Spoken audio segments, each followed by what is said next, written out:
আজকে আপনাদের সাথে এমন একটি ভর্তার রেসিপি শেয়ার করব যেটা বানিয়ে খাওয়ার পর ধন্যবাদ দেওয়ার জন্য আমাকে খুঁজবেন। বাসায় নিশ্চয়ই পটল এবং আলু আছে, তাহলে ঝটপট করে এই ভর্তাটা তৈরি করে নিন এবং তৃপ্তি করে 2 প্লেট ভাত খেয়ে ফেলুন। ভর্তাটা তৈরি করার জন্য প্রথমে এখানে আমি 4টা পটল এবং একটা মাঝারি সাইজের আলুর খোসা ছাড়িয়ে ধুয়ে নিয়েছি। এখন পটল এবং আলুটা আমি কেটে নিব। পটলের সাইডের অংশটা এভাবে করে কেটে ফেলে দিয়ে এরপর পটলগুলো আমি এইভাবে করে পাতলা পাতলা করে কেটে নিব। আপনারা যতটা পাতলা করে কেটে নিতে পারেন কেটে নেবেন। পটলগুলো কেটে নিয়েছি, এখন আমি আলুটাও এভাবে করে কেটে নিব। আলুটা প্রথমে এভাবে মাঝ বরাবর কেটে নিয়েছি, এখন এরকম করে পাতলা পাতলা করে পুরো আলুটাই কেটে নিব। আলু এবং পটলগুলো আমি কেটে নিয়েছি, এখন কেটে নেওয়া পটল এবং আলু একটা বাটিতে তুলে নিব। এরপর চুলায় আমি একটা প্যান বসিয়ে দিয়েছি, প্যানে এখন দিয়ে দিব কেটে রাখা আলু এবং পটল। এখন আলু এবং পটল সিদ্ধ হওয়ার জন্য অল্প পরিমাণে একটু পানি দিয়ে দিব এবং অল্প পরিমাণে একটু হলুদের গুঁড়া দিব। এখন সব কিছু ভালোভাবে নেড়েচেড়ে মিশিয়ে নিব। নেড়েচেড়ে মিশিয়ে নিয়ে ঢাকনা দিয়ে ঢেকে আমি ভালোভাবে পটলগুলো আগে সিদ্ধ করে নিব। পটলগুলো ভালোভাবে সিদ্ধ হয়ে গেছে এবং পানিটাও কিন্তু শুকিয়ে গেছে। এখন এখানে আমি অল্প পরিমাণে একটু সয়াবিন তেল দিয়েছি। এখন তেল দিয়ে পটল এবং আলুটা ভালোভাবে ভেজে নিব। একটু কড়া করেই আমি ভেজে নিব। পটল এবং আলু ভাজা হয়ে গেছে, দেখতেই পাচ্ছেন আমি কীরকম করে ভেজে নিয়েছি। এখন ভেজে নেওয়া পটল আলুগুলো আমি একটা বাটিতে তুলে নিব। এরপর একই প্যানের ভিতরে আমি আর একটু সয়াবিন তেল দিয়ে দিব। তেলটা গরম হয়ে গেলে এখানে আমি দিয়ে দিব চিংড়ি মাছ। এখানে আমি ছোট সাইজের চিংড়ি নিয়েছি। চিংড়িগুলো এখন আমি তেলে ভালোভাবে একটু ভেজে নিব। চিংড়িগুলো একটু ভেজে নেওয়ার পর এখানে দিয়ে দিব পেঁয়াজ কুচি এবং রসুন কুচি। এখন পেঁয়াজ এবং রসুন কুচিটা চিংড়ি মাছের সাথে ভালোভাবে ভেজে নিব। পেঁয়াজ রসুন আমি এরকম বাদামি করে ভেজে নিয়েছি। এখন চিংড়ি মাছ এবং পেঁয়াজ রসুনটা আমি একটা বাটিতে তুলে নিব। এরপর একই প্যানের ভিতরে আমি কয়েকটা শুকনো মরিচ ভেজে নিব। শুকনো মরিচগুলো আমি ভেজে নিয়েছি, এখন আমি ভর্তা করে নিব। আমি আজকের ভর্তাটা শিলপাটাই করে নিব। প্রথমে শুকনো মরিচ একটু লবণ দিয়ে আগে ভালোভাবে বেটে নিব। এরপর এখানে আমি দিয়ে দিব পেঁয়াজ রসুন এবং চিংড়ি মাছ। এখন এই সব কিছু ভালোভাবে বেটে নিব। আমি কিন্তু একদম মিহি করে বাটবো না, একটু আস্তে আস্তে করেই বেটে নিব। আপনারা চাইলে এই ভর্তাটা ব্লেন্ডারেও করে নিতে পারবেন, তবে পাটায় বেটে ভর্তা করলে কিন্তু অনেক বেশি মজা হয় খেতে। চিংড়ি মাছ এবং পেঁয়াজ রসুনটাও বেটে নিয়েছি। এখন আগে থেকে ভেজে রাখা পটল এবং আলু দিয়ে দিব। এরপর পটল এবং আলুটাও আমি বেটে নিব, একটু আস্তে আস্তে করেই বেটে নিব।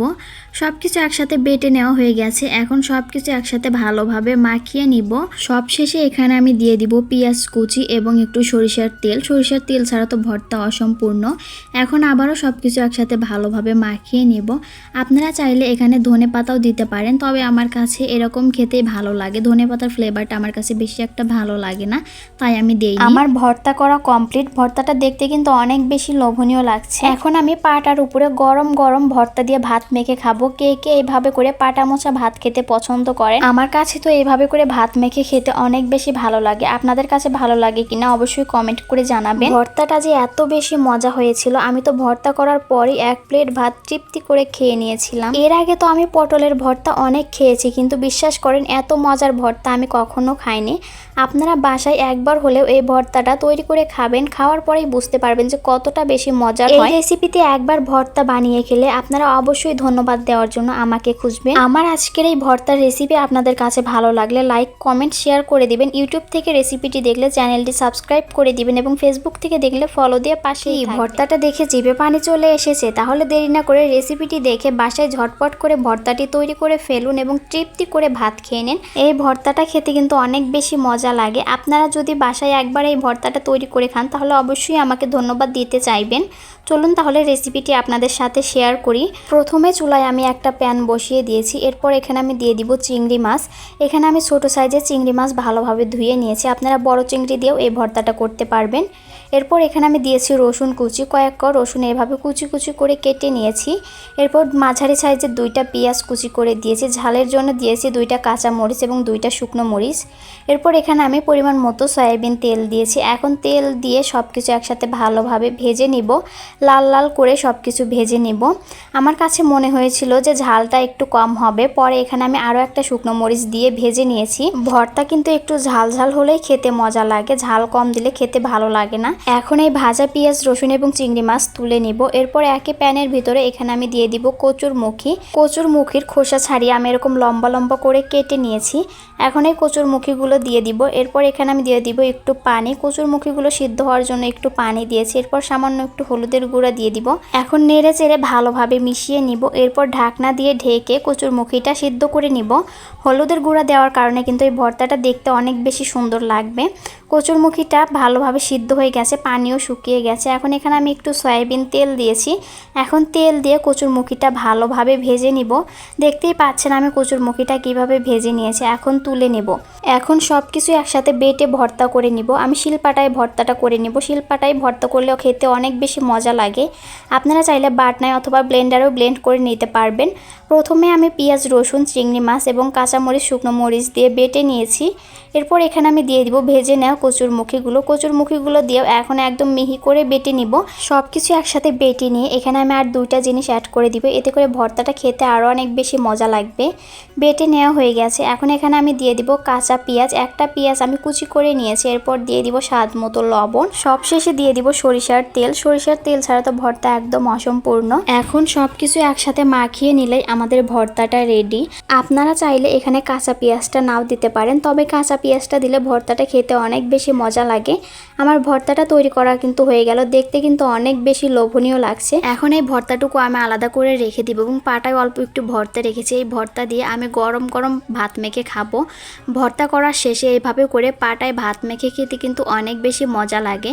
আপনারা কে কে এইভাবে করে পাটায় ভাত মেখে খেতে পছন্দ করেন অবশ্যই কমেন্ট করে জানাবেন। আমার কাছে তো খেতে খুবই ভালো লাগে। আমি এই ভর্তাটা দিয়ে তৃপ্তি করে ভাত খেয়ে নিয়েছি। যারা ভর্তা লাভার আছেন তাদের কাছে তো এই ভর্তা হলে কোনো কথাই নেই, 2 প্লেট ভাত নিমেষে খেয়ে ফেলতে পারবেন।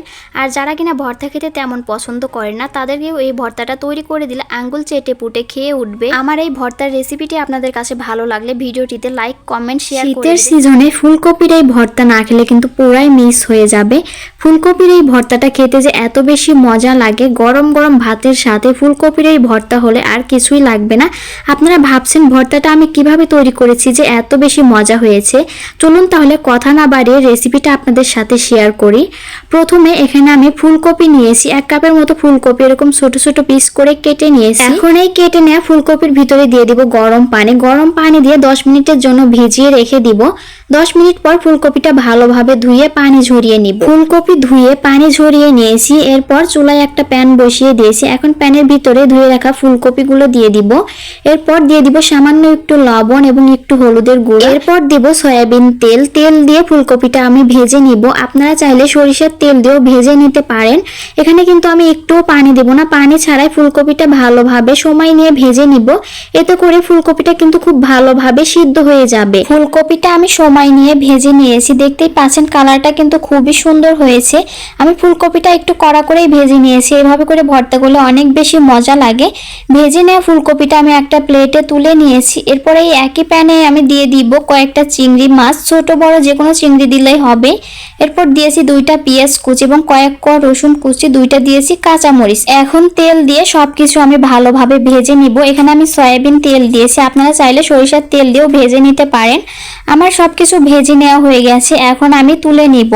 এখন আমি সবকিছু একসাথে মাখিয়ে ভর্তা করে নিব। প্রথমে এখানে আমি নিয়েছি 2টা ভাজা শুকনো মরিচ এবং লবণ দিয়ে শুকনো মরিচটা একটু ডলে নিব। শুকনো মরিচটা আমার আগে থেকেই ভেজে রাখা ছিল, তাই আমাকে আর আলাদা করে ভাজতে হয়নি। শুকনো মরিচটা লবণ দিয়ে ভালোভাবে ডলে নিয়েছি। এরপর ভাজা কাঁচা মরিচ, পেঁয়াজ রসুন এবং চিংড়ি মাছ দিয়ে ভালোভাবে মাখিয়ে নিব। পেঁয়াজ রসুন একসাথে মাখিয়ে নিয়েছি, দেখে মনে হচ্ছে এখনই এটা দিয়ে ভাত খেয়ে নিই। পেঁয়াজ মরিচটা একসাথে মাখিয়ে নেওয়ার পর এখানে আমি দিয়ে দিব ভেজে রাখা ফুলকপিগুলো দিয়ে এখন এইভাবে করে মাখিয়ে নিব। এই ভর্তাটা কিন্তু একটু আস্তে আস্তেই হবে, এতে করে ভর্তাটা খেতে বেশি মজা লাগে। সবশেষে এখানে আমি দিয়ে দিব সরিষার তেল ছাড়া তো ভর্তা খেতে ভালোই লাগে না। সরিষার তেল দিয়ে এখন আবারও ভালোভাবে মাখিয়ে নিব। মাখিয়ে নিলে আমাদের ভর্তাটা একদম রেডি। ভর্তাটা আমার তৈরি করা হয়ে গেছে, দেখতে কিন্তু অনেক বেশি লোভনীয় লাগছে। আপনারা চাইলে এই ভর্তাতে ধনেপাতা কুচি এবং কাঁচা পেঁয়াজ কুচিও দিতে পারেন, তবে আমার কাছে এভাবে করেই খেতে ভালো লাগে। এই তো আমার ভর্তার ফাইনাল লুক। ভর্তাটা দেখতে যেমন সুন্দর হয়েছে, খেতেও কিন্তু অনেক বেশি মজা হয়েছিল। আপনারা বাসায় একবার হলেও এই ভর্তাটা তৈরি করে খাবেন, আর একবার তৈরি করে খেলে বারবার খেতে চাইবেন, এত বেশি মজা। ভর্তা যে এতটা মজা হতে পারে, না খেলে তো বুঝতেই পারতাম না। আমি প্রথমবারের মতো সিম এইভাবে ভর্তা করে নিয়েছি আর এত বেশি মজা হয়েছে। আপনারা বাসায় একবার এইভাবে সিম ভর্তা করে খেলে পুরাই অবাক হয়ে যাবেন। আমার কাছে ভর্তাটা খেতে অনেক বেশি ভালো লেগেছে, ভাবলাম রেসিপিটা আপনাদের সাথে শেয়ার করি, আপনাদের কাছেও হয়তো ভালো লাগবে। ভালো লাগলে অবশ্যই লাইক, কমেন্ট এবং শেয়ার করে দিবেন। ভর্তা তৈরি করার জন্য এখানে আমি 8 থেকে 9টা সিম দুই সাইডে কেটে সিমগুলো আগে ভালোভাবে ধুয়ে নিয়েছি। এখন এই সিমগুলোকে আমি এভাবে করে কুচি কুচি করে কেটে নিব। আপনারা চাইলে আর একটু বড় করে কেটে নিতে পারেন। এইভাবে করে কেটে নিলে সিমগুলো তাড়াতাড়ি সিদ্ধ হয়ে যাবে। সিমটা কেটে নিয়েছি। এরপর এখানে আমি নিয়েছি একটা আলু, মাঝারি সাইজের একটা আলুর খোসা ছাড়িয়ে ধুয়ে নিয়েছি। আলুটা আমি প্রথমে মাঝ বরাবর কেটে 2 ভাগ করে নিয়েছি। এখন আলুটা আমি এভাবে করে পাতলা পাতলা করে কেটে নিব। এখন কেটে নেওয়া আলু এবং সিম একটা বাটিতে তুলে নিব। এরপর চুলায় আমি একটা প্যান বসিয়ে দিয়েছি। এখন প্যানের ভিতরে সিম এবং আলুগুলো দিয়ে দিব। এরপরে দিয়ে দিব একটু পানি। সিম এবং আলুটা সিদ্ধ হওয়ার জন্য একটু পানি দিয়েছি। এরপর সামান্য একটু হলুদের গুঁড়া দিয়েছি। এখন নেড়ে চেড়ে ভালোভাবে মিশিয়ে নিয়ে ঢাকনা দিয়ে ঢেকে দিব।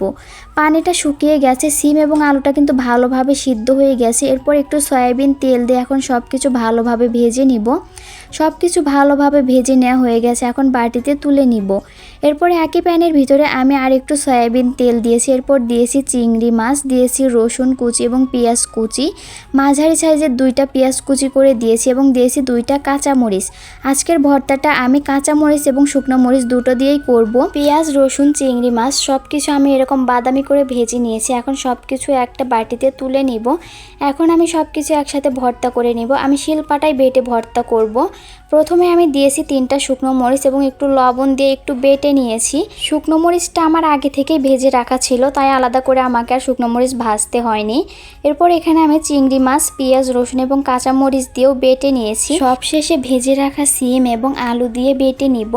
আমি কিন্তু সব কিছু একদম মিহি করে বেটে নিইনি, একটু আস্তে আস্তে করে বেটে নিয়েছি। এই ভর্তাটা একটু আস্তে আস্তে করে করলেই খেতে বেশি মজা লাগে। দেখতেই পাচ্ছেন আমার সব কিছু বেটে নেওয়া হয়ে গেছে। এখন এখানে আমি দিয়ে দিব কাঁচা পেঁয়াজ, একটা মাঝারি সাইজের কাঁচা পেঁয়াজ দিয়েছি এবং দিয়েছি সরিষার তেল। এখন সব কিছু একসাথে ভালোভাবে মাখিয়ে নিলে আমাদের ভর্তাটা রেডি। আমি কিন্তু লবণটা আগেই দিয়েছি, শুকনো মরিচ বাটার সময় লবণ দিয়ে দিয়েছিলাম। ভর্তাটা দেখতে কিন্তু অনেক বেশি লোভনীয় লাগছে, এছাড়া ভর্তাটা খেতেও অনেক বেশি মজা হয়েছিল। সবশেষে ভর্তার উপর দিয়ে আমি আর একটু সরিষার তেল দিয়ে দিলাম, এতে করে ভর্তার লুকটা দেখতে কিন্তু আরো বেশি ভালো লাগছে। যারা ভর্তা খেতে পছন্দ করেন তারা বাসায় একবার হলেও এই ভর্তাটা ট্রাই করে দেখবেন। আমার ভর্তার রেসিপিটি ভালো লাগলে অবশ্যই লাইক, কমেন্ট এবং শেয়ার করে দিবেন। আজকের মতো এখানেই বিদায় নিচ্ছি। ভালো থাকবেন সবাই। আল্লাহ হাফেজ।